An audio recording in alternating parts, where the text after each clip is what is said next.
Hey guys, have you heard of the Eiffel Tower? You know, it's this big, tall, pointy thing, and it's this thing.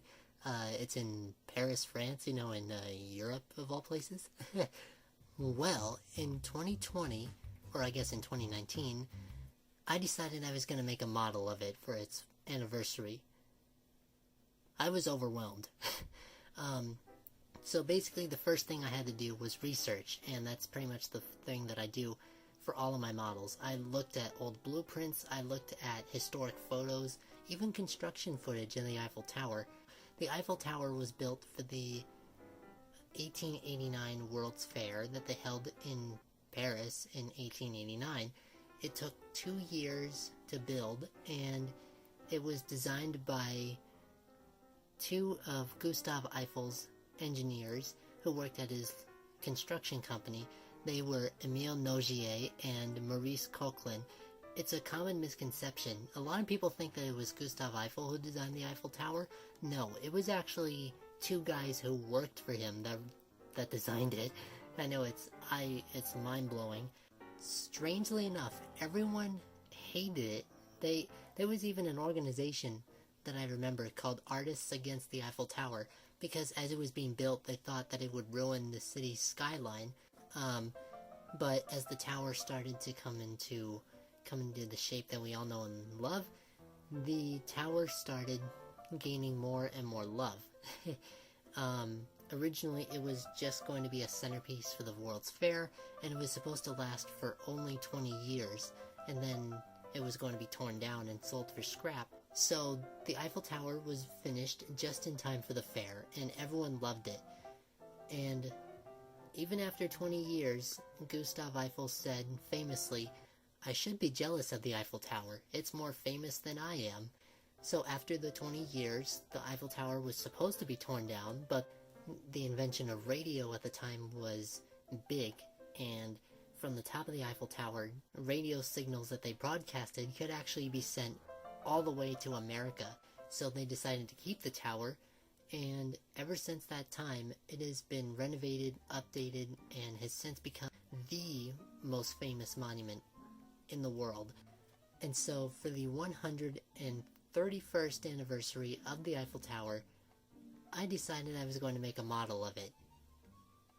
Now just think, the Eiffel Tower was built in 1889, and you can still visit it today, 131 years after it was built.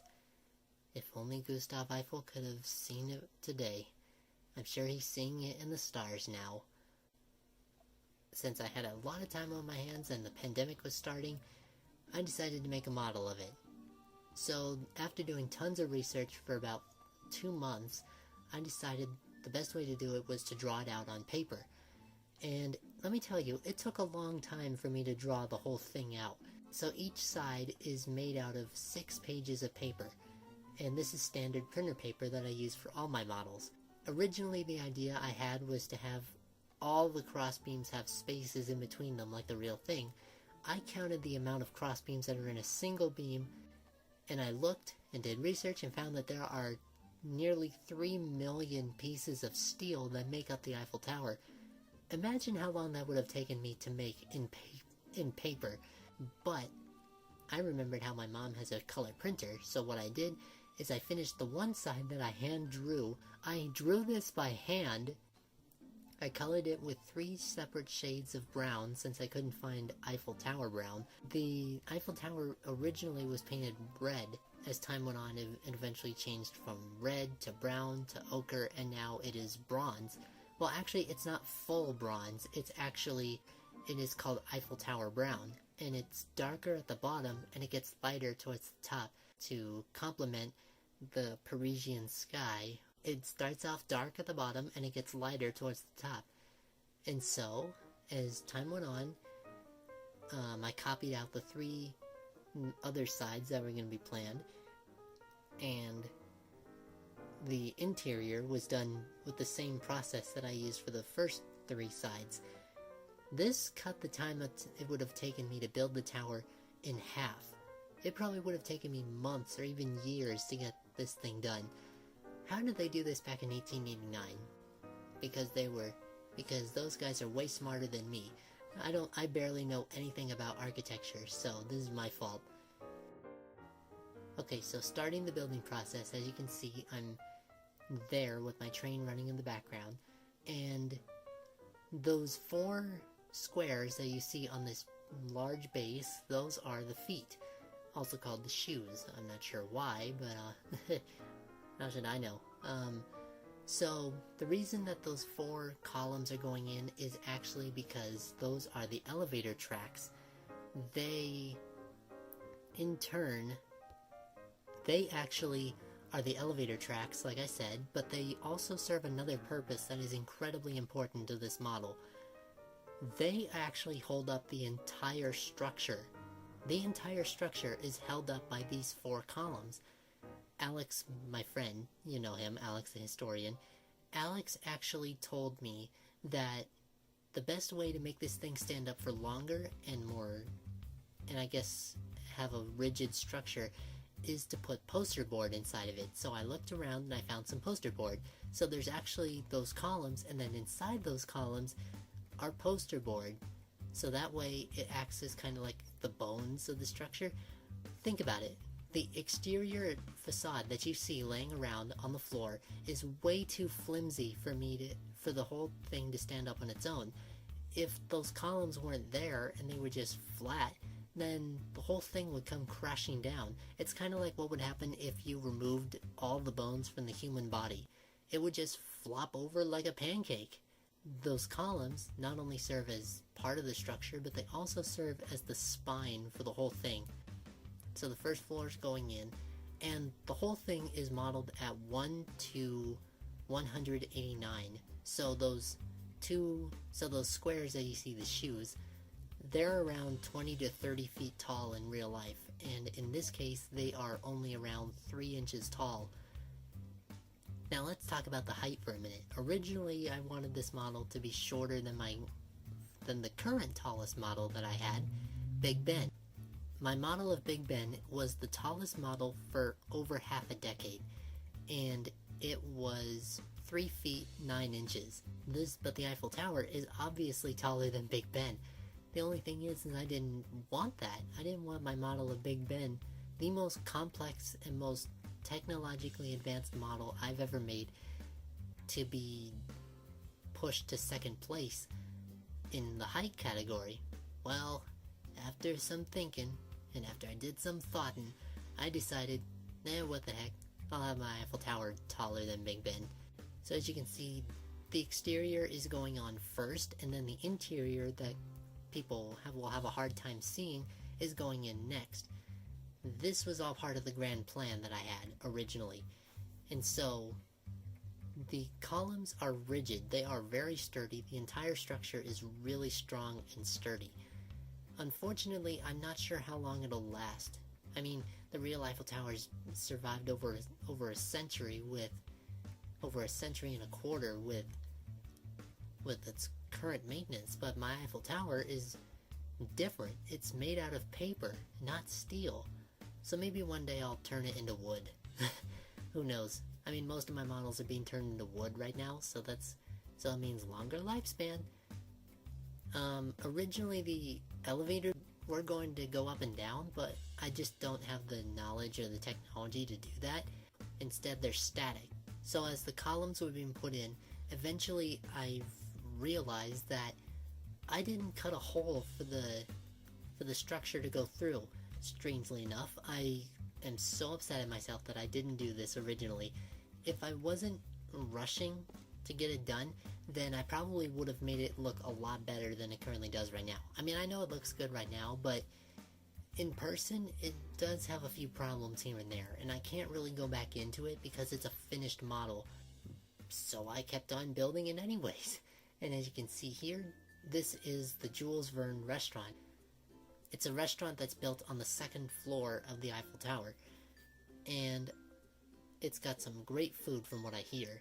And the reason that there's a hole in it is actually part of something that I had an idea for, but it didn't really work out in the end. So now the finer details are going in.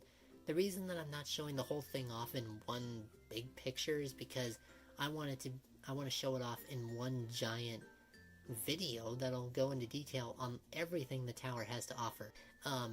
So doing research on the Eiffel Tower has proven to be a very difficult task, and it was very informing, and I found a lot of interesting things about the Eiffel Tower that I'm pretty sure a lot of people don't know.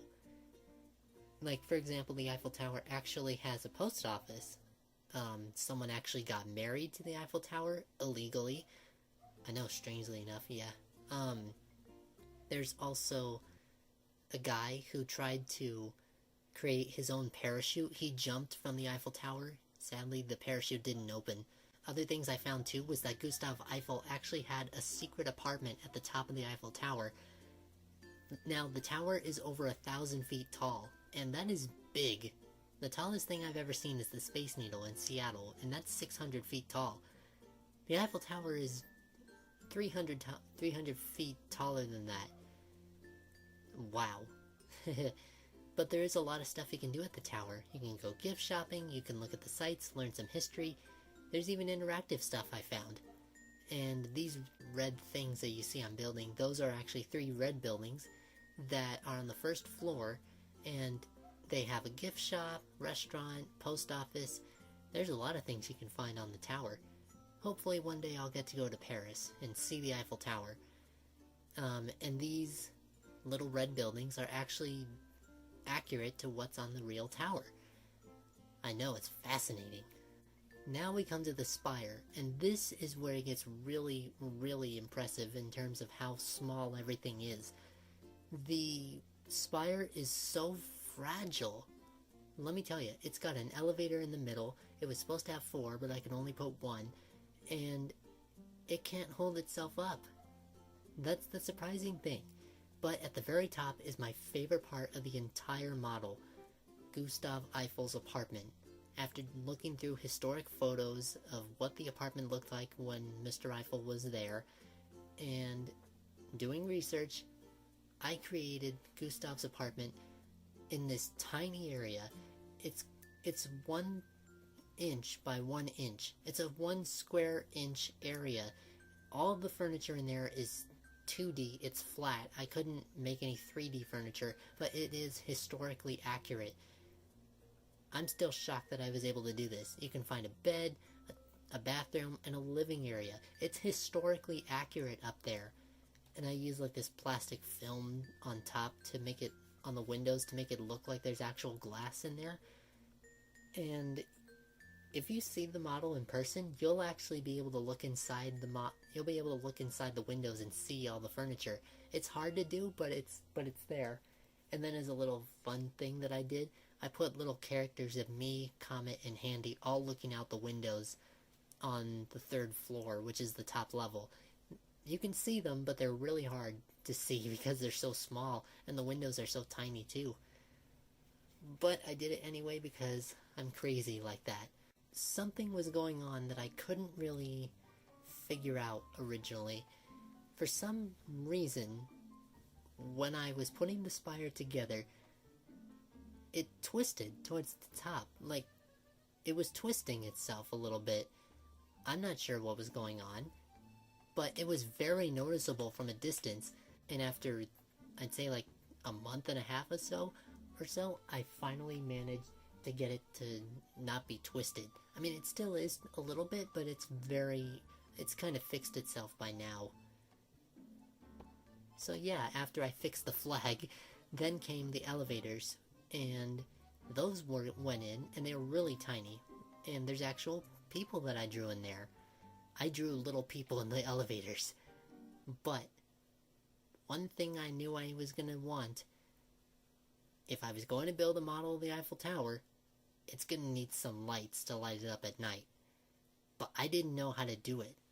So, I talked to my friend Andrew and my friend Ray, who are both really smart people who work with machinery a lot, that they would help me to build a lighting system for my model. And so, this was by far one of the hardest things to do. Not only are the lights really inefficient, but they're also incredibly delicate, and the model was already finished by this point, so I had to use my X-Acto knife and surgically open up the legs in order to put these lights in. And the connectors for it, they are garbage. These connectors are absolutely terrible. They're so sensitive to any kind of movement at all. Like, if you move them in the wrong way, then they're not gonna work. And so after a month or so of working out all the problems and solving the problems, the lights were installed and I tested them out. Now this is where my model really goes to another level. Big Ben's got nothing on the Eiffel Tower now. And actually there's a fun little thing that I forgot to mention. The spire on the Eiffel Tower is actually removable. So now we reach the end of the video, and thank you so much for watching this video. Sorry it took so long for me to make. I had to, for some reason the footage doesn't work on the computer anymore, so I had to upload it to my channel in secret while everyone was asleep, download all 3 hours worth of footage, edit it together, and then I had to do voiceover, and I'm working on other videos I got. But stay tuned when I show off my completed Eiffel Tower. And then the last video I'll do of this model of what the tower looks like at night.